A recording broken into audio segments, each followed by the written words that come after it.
J'ai une question pour vous pour commencer cet après-midi. Est-ce que vous souhaiteriez voir, peut-être pour la première fois,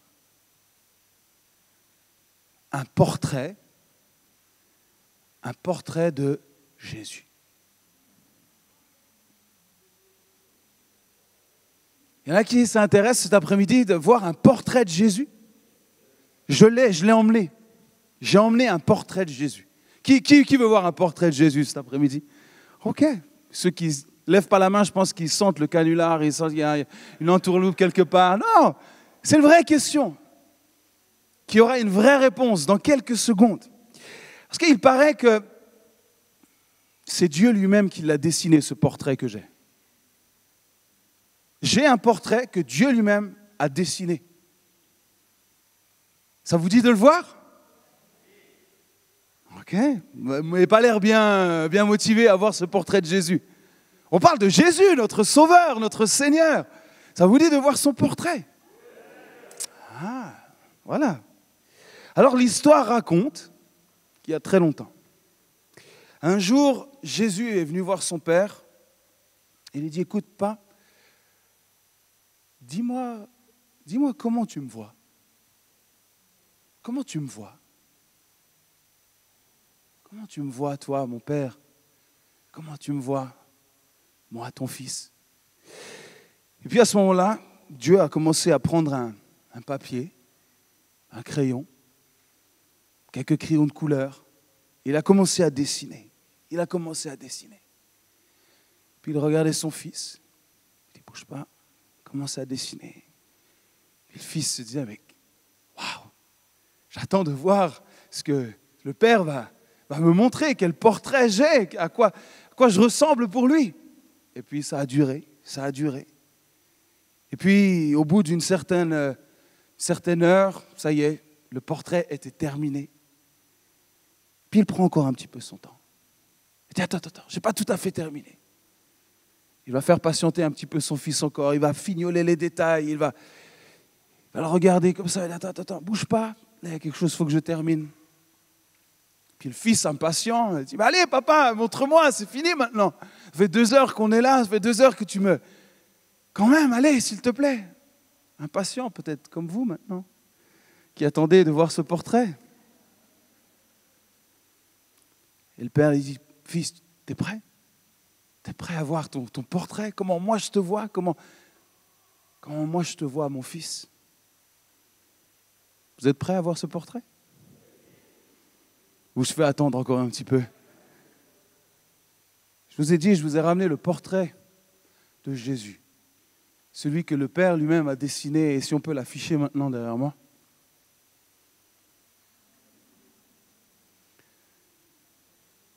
Je vous avais dit, je ne vous ai pas menti. Je ne vous ai pas menti, c'est un portrait de Jésus. Le lion. Waouh! Papa, c'est comme ça que tu me vois? Un lion! C'est magnifique! Waouh! Cette allure, cette posture, c'est moi, c'est comme ça que tu me vois, papa? Oui, c'est comme ça que je te vois. Jésus est heureux, touché, ému par cette description, ce portrait que le Père vient tout juste de dessiner devant lui. Oui, le Père a vu un lion pour représenter son Fils. Il n'a pas vu un ver de terre. Il a vu un lion, symbole de la royauté, symbole du courage, symbole de l'élégance et du respect. Le lion. Il a vu son fils effectivement réussir. Il a vu son fils être grand. Il a vu son fils être fort. Il a vu son fils être puissant, capable de se défendre. Il l'a vu conquérant. Il l'a vu victorieux. Il l'a vu courageux. Il l'a vu fier. C'est comme ça que je te vois, fils. Wow. Père, c'est incroyable. Franchement, j'étais loin d'imaginer tout ça, mais merci de me rappeler qui je suis. Mais par contre, c'est qui à côté là?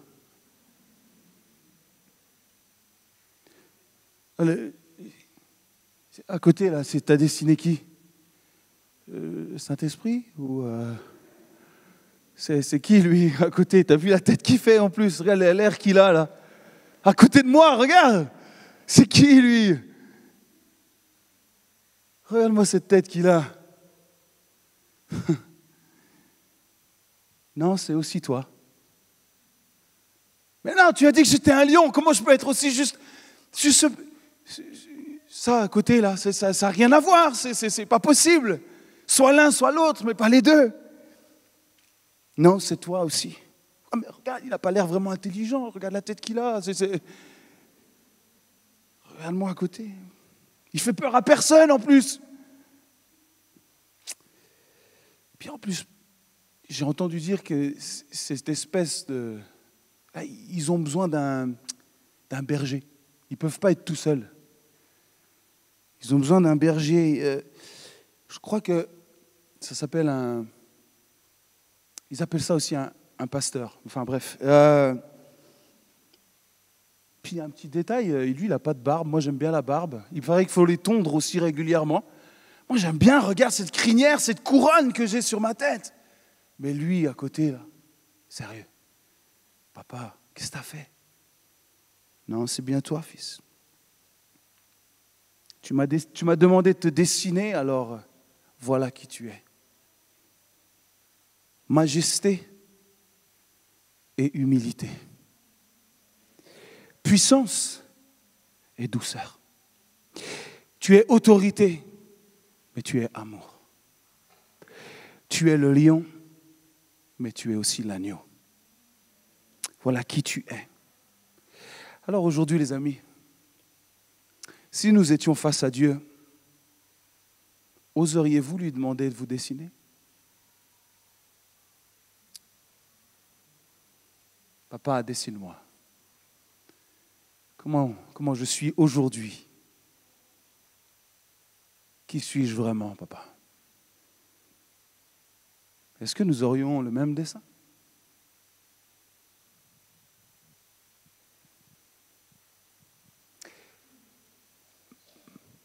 Le même dessein? Aurions-nous le même coup de crayon du Père? Le lion et l'agneau côte à côte? On parle beaucoup, vous savez, de l'agneau. C'est l'agneau immolé, l'agneau qui est venu, comme on mène un agneau à la boucherie, s'offrir. Voilà, c'est l'agneau. Effectivement, c'est l'agneau de Dieu offert pour le péché du monde et c'est qui il est réellement. Mais je trouve qu'on parle très rarement du côté du lion. On aime ce côté de l'agneau. Oh, mon doux Jésus. Doux Jésus. Toi qui es gentil avec l'humanité, toi qui aimes tout le monde. Oui, effectivement. Mais il y a aussi le côté du lion. Et j'aimerais juste, pendant quelques instants cet après-midi, vous parler du côté du lion. Ça vous intéresse qu'on parle un petit peu du lion de la tribu de Juda cet après-midi? Amen. Jean chapitre 1, verset 29. Voici l'agneau de Dieu qui ôte le péché du monde. Et Apocalypse 5, verset 5. Ne pleure pas. Voici le lion de la tribu de Juda. Ne pleure pas. Voici le lion de la tribu de Juda. Le lion. Proverbe 28, verset 1. Écoutez bien. Le juste a de l'assurance comme un jeune lion. Le juste. Qui se dit juste aujourd'hui? Justifié par grâce. Il y en a qui hésitent maintenant, qui se disent, mais finalement, je ne sais pas si je suis vraiment un jeune lion, je ne sais pas. Si tu as été justifié par grâce, alors tu devrais avoir de l'assurance comme un jeune lion. De l'assurance comme ce jeune lion. Il y a de cela quelques années, 3 ans maintenant, je crois, on était en Tanzanie avec une équipe d'SOS. Vous savez que SOS, c'est un mouvement missionnaire aussi, et chaque année, chaque été, il y a ce qu'on appelle des festivals, c'est des campagnes d'évangélisation où on se retrouve à des centaines de missionnaires venus un petit peu des 4 coins du monde. Et puis, on est là en Afrique pour vraiment évangéliser, impacter différentes villes. Et puis, c'était notre premier voyage en Tanzanie.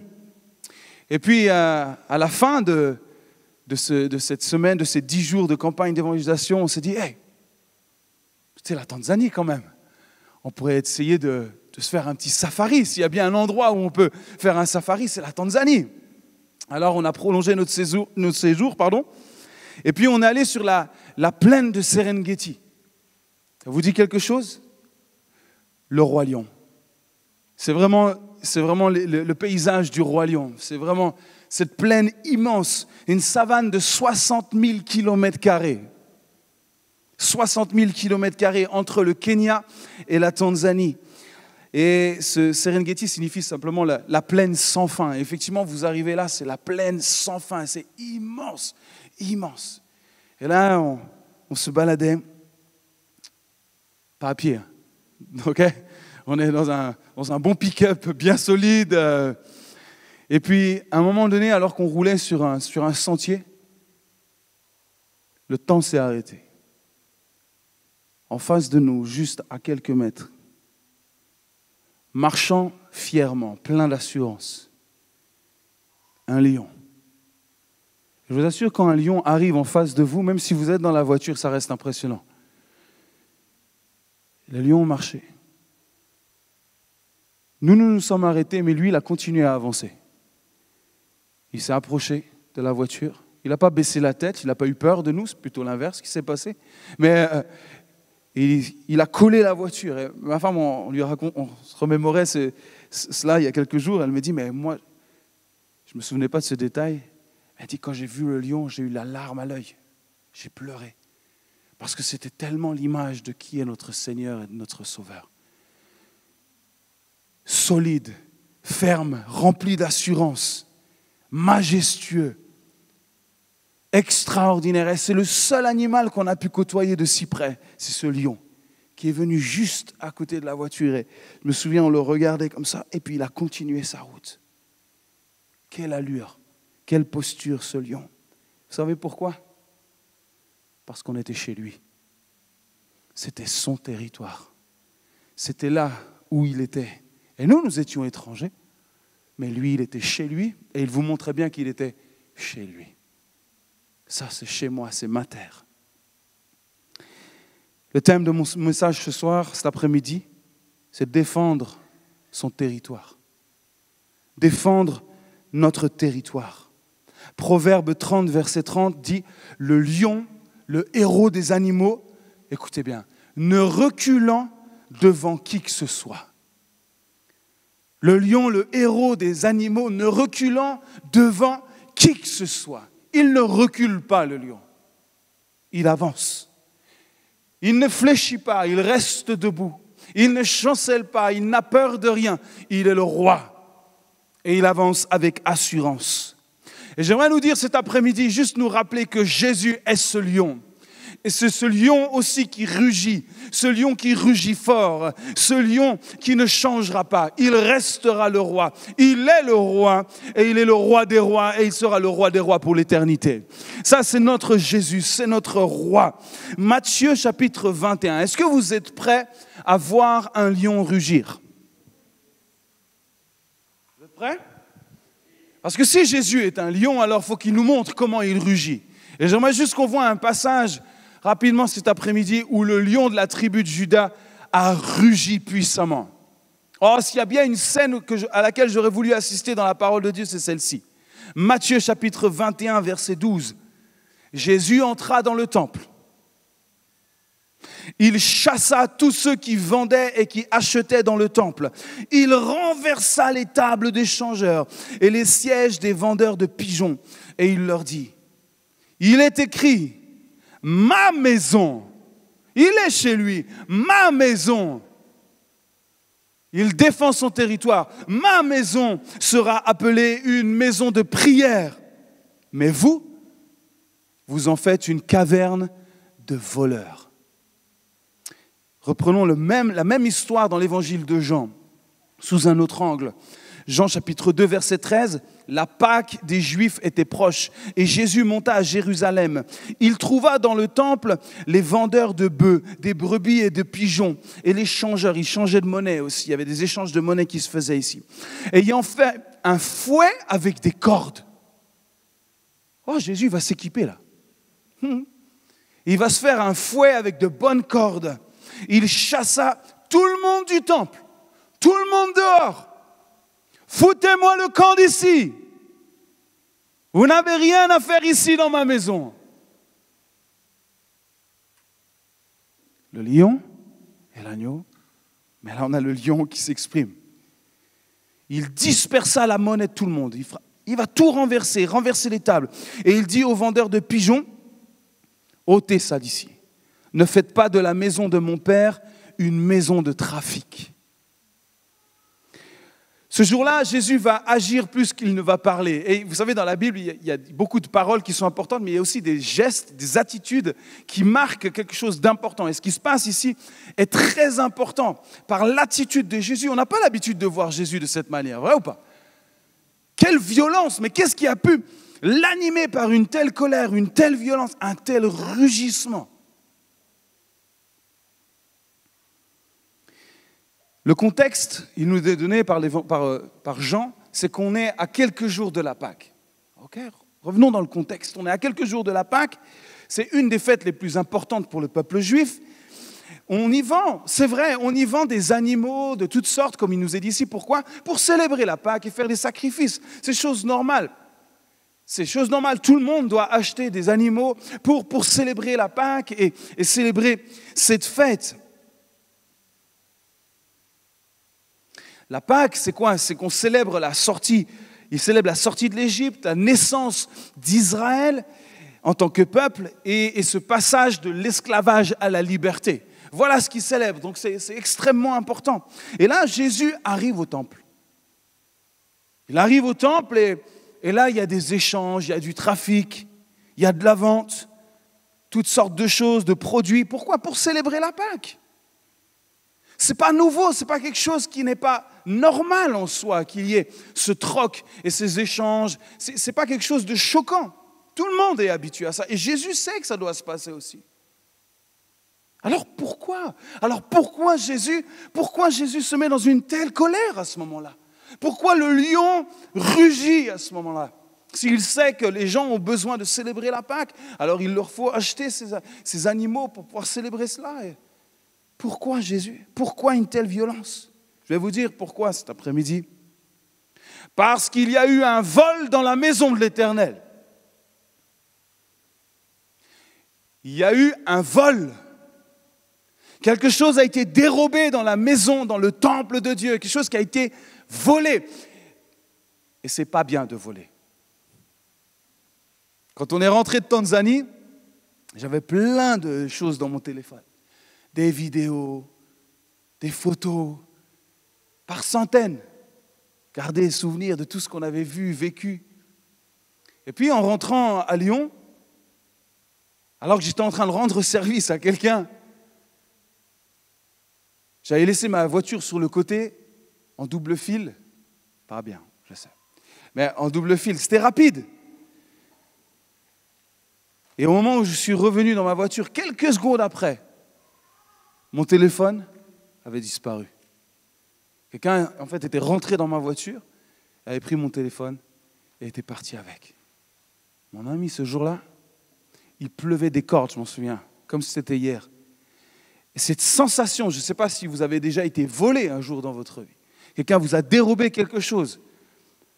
Je dirais, bon, ça reste qu'un téléphone, mais il y avait plein de souvenirs, plein de choses. Et puis même le fait qu'on s'immisce dans ta voiture pour voler ton téléphone, c'est quelque chose on n'aime pas. Il y a comme une sensation à l'intérieur qui est particulière. Et je me suis dit, mais c'est pas possible. Il est où? Il est où? J'ai commencé à regarder partout. Ben, forcément, il n'était plus là. Et je me suis dit, je vais le retrouver. Et peut-être c'était mieux que je ne l'ai pas retrouvé ce jour-là. Mais je l'ai cherché, il pleuvait, j'ai couru dans tout le quartier. Là où on était, c'était place Gerson à l'époque, l'ancien bâtiment de l'église qu'on avait. Et jusqu'à ce que la colère redescende un petit peu. Parce qu'on m'avait volé quelque chose. Là, Jésus, il y a une colère qui se met en route en lui, quelque chose d'inarrêtable, quelque chose, on n'a pas l'habitude de le voir comme ça. Pourquoi? Parce qu'il y a eu vol dans la maison, dans sa maison. Quelqu'un est venu voler quelque chose dans sa maison. Alors qu'est-ce qu'ils ont volé? Un trésor inestimable. Ces marchands, ceux qui vendaient, ceux qui troquaient, avaient volé, écoutez bien, ils avaient volé la place des païens, ils avaient volé la place des non-juifs qui étaient attirés par Dieu. Et ces non-juifs, ces païens venaient de loin pour venir prier dans la cour des païens, dans la cour des non-juifs. Ils avaient volé la place de ceux qui voulaient entendre la voix de Dieu, de ceux qui voulaient rencontrer Dieu, de ceux qui venaient prier et adorer Dieu.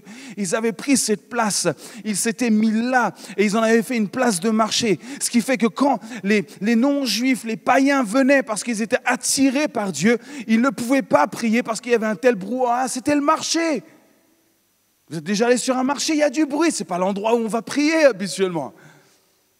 Même ils avaient volé la place de ces païens, ils s'étaient mis à la place de ces païens, ce qui les empêchait d'entrer en relation avec Dieu. Et là, le lion a commencé à rugir. Le lion a rugi quand il a vu que l'usage de son temple avait été détourné. Le véritable intérêt de son temple avait été détourné. Le lieu de prière des étrangers, des non-juifs était devenu un espace de commerce. Ce lieu de rencontre, ce lieu de communion avec Dieu avait été remplacé. Ce lieu construit normalement pour tous les peuples, toutes les nations, avait été changé, modifié. Ce lieu où chacun était censé pouvoir venir adorer et rencontrer Dieu et même se retrouver. Salomon avait fait construire le premier temple dans cette dynamique-là, un temple pour tous les peuples et toutes les nations. Même si le temple de Salomon a été détruit, un autre a été construit, mais la vocation du temple était un lieu de rencontre où tous les peuples et toutes les nations pouvaient venir rencontrer Dieu, adorer Dieu. Mais là, il y a eu vol dans la maison de l'Éternel. Quelqu'un a dérobé l'espace où on pouvait réellement rencontrer et communier avec Dieu. La maison de Dieu a toujours eu une vocation internationale, globale, multigénérationnelle. Et là, Jésus se met en colère. Bande de voleurs, bande de bandits. C'est ça qu'il dit. Vous êtes des bandits, vous êtes des voleurs. Vous en avez fait une caverne de voleurs. Jésus va rugir contre Israël, contre les Juifs, contre les religieux. Pourquoi? Parce que son peuple a perdu de vue, a perdu la mission de son Dieu en faveur de ceux qui sont loin, en faveur de ceux qui ne connaissent pas encore. Ils ont perdu cette mission-là. Ils en ont fait quelque chose d'exclusivement pour eux. Et Jésus se met en colère. Oh là, ça fait réveiller le lion. Dans ma maison, tout le monde a une place. Dans ma maison, tout le monde peut venir jusqu'à moi. Et nul ni personne ne pourra empêcher, ne serait-ce que le petit enfant qui veut s'approcher. Même les disciples, quand ils ont essayé de les chasser, vous savez, il a dit, mais laissez venir à moi les petits enfants. Laissez-les venir. Le lion rugit. Avec le temps, ce qu'il faut savoir, c'est que le temple s'était compartimenté. Il y avait un espace pour les Juifs, la cour des Juifs. Il y avait la cour des païens, donc des non-Juifs, celle que les marchands du temple utilisaient. Il y avait un espace simplement pour les femmes, parce qu'on ne mélangeait pas les hommes et les femmes. Tout ça n'existait pas avant. Il y avait le parvis, le lieu saint et le lieu très saint. Ça a toujours été oui. Mais au fur et à mesure du temps et des années, les choses s'étaient compartimentées. Et on avait restreint l'accès à sa maison, on avait restreint l'accès à son temple. Et Jésus est d'une violence puissante, inouïe, quand il voit qu'on peut empêcher un homme, une femme d'entrer en communion, en contact avec Dieu son Père. Ça, c'est quelque chose qui le met en rage, qui le met en rogne, c'est quelque chose qui le fait rugir, c'est quelque chose qui lui donne une violence particulière.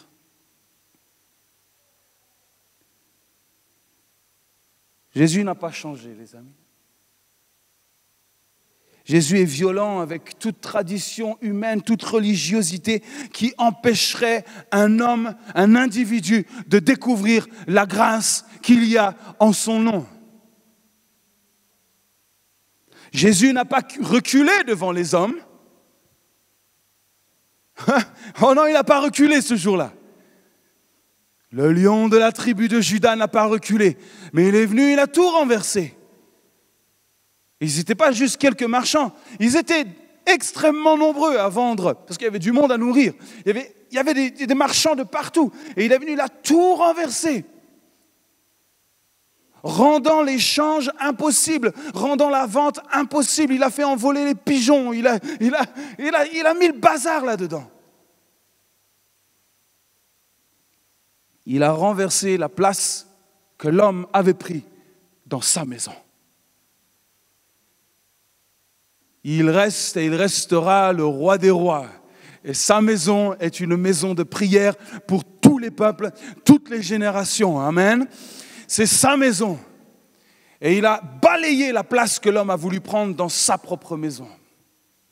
Il a défendu son territoire. Il a défendu l'entrée de sa maison, il n'a pas reculé, mais il a renversé tout ce qui bloquait l'entrée du temple.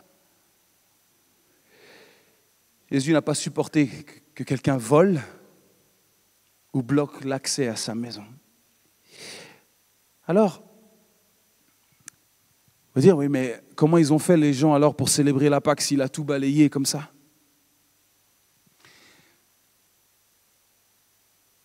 Jésus est venu dans le temple d'une manière aussi comme le roi, j'imagine, comme ce lion, avec plein d'assurance, balayer tout ce que l'homme avait fait pour leur dire maintenant, écoutez-moi. Et c'est ce qu'il va leur dire. Détruisez ce temple et en 3 jours, je le rebâtirai. C'est ce qu'il va leur dire à ce moment-là. Détruisez ce temple. Je dis, mais attends, tu rigoles, ça fait 46 ans, ça nous a pris pour le monter. Et toi, tu vas le rebâtir en 3 jours ? C'est aussi cela qu'il vient renverser ce jour-là. Il vient renverser la religiosité. Il vient renverser tout ce qui avait été comme des habitudes, des traditions depuis tant d'années par le peuple juif et les autres. Il est venu balayer et renverser cela pour dire « Aujourd'hui, je viens renverser pour emmener la véritable liberté dans ma maison. Je suis là et je suis le chemin, je suis la vérité et je suis la vie. Et je viens balayer votre religiosité. Je suis l'accès au Père. Je suis le sacrifice que vous attendiez depuis si longtemps. Et je viens dans ma maison, dans ma propre maison pour le dire haut et fort. Il vient annoncer qu'il est l'offrande parfaite, il est l'offrande tant attendue. Et j'aimerais que nous, en tant qu'Église, nous puissions aussi, comme ce lion de la tribu de Juda, rugir, qui est ce rugissement en nous, quand il y a un empêchement, quand quelqu'un ou quelque chose empêche à une autre personne de découvrir la grâce qu'il y a en Jésus-Christ. Et moi, quand je vois notre société aujourd'hui, je rugis intérieurement. Je rugis, je me dis non, on ne peut pas limiter l'accès à la présence de Dieu. Non, nous ne pouvons pas limiter l'accès au temple. Je souhaite et je désire plus que toute autre chose que des hommes et des femmes puissent découvrir la grâce comme moi je l'ai connue. Je crois que Dieu cherche une église qui est prête à rugir, à laisser la nature du lion de Juda, à défendre notre territoire et faire en sorte que cette maison du Seigneur soit toujours accessible. Remarquez que ce n'est pas les méchants qui sont venus stopper l'accès, ce n'est pas les Romains qui sont venus dire là, vous ne rentrez plus dans le temple. Ce sont les religieux, c'était ceux qui étaient habitués au temple, ceux qui connaissaient les choses qui étaient là. Mais par un manque de révélation, par un manque de lucidité spirituelle, ils bloquaient l'accès à la grâce. Moi, ça me parle, ça, aujourd'hui. Notre Église SOS, dont je souhaite que Christ soit toujours le centre. Et vous connaissez notre vision, c'est être une église pour ceux qui ne vont pas encore à l'église. Nous voulons être une église, nous voulons être des pasteurs pour ceux qui ne connaissent pas encore l'évangile. Notre cœur, mon cœur, le vôtre, dont Christ est le roi des rois, n'est-ce pas? Notre cœur doit être pour ceux qui ne sont pas encore à la maison. C'est ça qui va te faire rugir. Et je crois que parfois le peuple chrétien ne rugit pas parce que comme ces religieux, ils avaient perdu la mission, ils avaient perdu le vrai sens de la grâce et de l'évangile. L'armée du salut disait « Nous sommes sauvés pour servir ». C'était leur slogan, ils avaient compris qu'ils avaient été touchés par la grâce. Pourquoi? Pour en sauver d'autres. Ne perdons pas notre mission. Ne volons pas l'accès à la maison. Ne dérobons pas l'accès à la maison. Il faut que cette église, l'église SOS, puisse toujours rester une église accessible à ceux qui ne connaissent pas encore l'évangile. Il ne faut pas que nous soyons simplement en train de marchander nos petites affaires, en débattant de débats théologiques qui n'ont rien à faire ici dans cette maison. Mais nous puissions toujours rendre l'évangile de Jésus-Christ accessible à celui qui ne le connaît pas. Amen. Et nous avons besoin d'être ces lions qui rugissent les uns et les autres. Oh, que l'Église puisse rugir fort, fort. Vous savez que le rugissement d'un lion s'étend jusqu'à 8 kilomètres. Quand un lion rugit, 6 à 8 kilomètres. Imaginez si tout le monde ici commence à rugir. Mes amis, rapidement, cette ville, ses environs, entendre le rugissement. Il se passe quelque chose ici dans cette ville. Il se passe quelque chose. Rugir est employé pour 4 choses de la part du lion et je vais bientôt terminer. Il délimite son territoire. Quand il rugit, il délimite son territoire. Mes amis, nous sommes appelés à rugir aussi pour dire ce territoire, c'est Dieu qui nous l'a donné. Rugis, commence à rugir dans ta maison. Commence à rugir dans ton quartier. Dire ça, c'est le territoire que Dieu m'a donné. L'immeuble dans lequel je suis, ça, c'est mon territoire. Et ça, c'est, je vais rugir ici. Je vais rugir. Pourquoi? Parce que je veux, au travers de ma vie, je veux laisser l'accès à la grâce de Dieu. Quand tu montes avec quelqu'un dans l'ascenseur, est-ce que tu rugis pour laisser place à la grâce de Dieu? Ou alors tu es de ceux qui s'enferment et qui parlent jamais à personne, de ceux qui disent jamais bonjour, ou de ceux qui ne se rendent pas accessibles? N'oublie pas que tu es le temple aujourd'hui du Saint-Esprit. Tu es le temple où Dieu réside. Est-ce que ta vie donne accès à l'évangile? Est-ce que ton témoignage donne accès? Est-ce que tes paroles, ta figure, ton visage, tes yeux donnent accès à l'évangile ou non? Ou alors le temple est fermé, nous bloquons les portes du temple et nous débattons simplement entre nous de petits sujets qui nous intéressent.